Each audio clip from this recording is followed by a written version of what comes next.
நோவாவுடைய காலத்தில் நடந்ததைப் போலவே மனுஷகுமாரனுடைய காலத்தில் நடக்கும். அதற்கான காரியங்கள் நடந்து கொண்டே இருக்கிறது.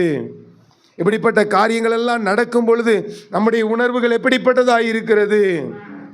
ஒருவேளை பழைய ஏற்பாட்டின் புஸ்தகத்தில் ஆண்டவர் நோவாவை குறித்து எழுதின எல்லா சம்பவங்களும் ஒருவேளை கதையா புராணங்களா? இல்லை,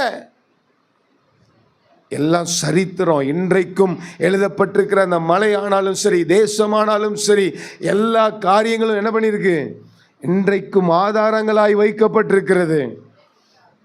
எதுவும் ஒரு மனுஷனுடைய சிந்தனையில தோன்றின பிம்பங்கள் அல்ல, மனுஷனுடைய சிந்தனையில தோன்றின கற்பனை கதைகள் அல்ல.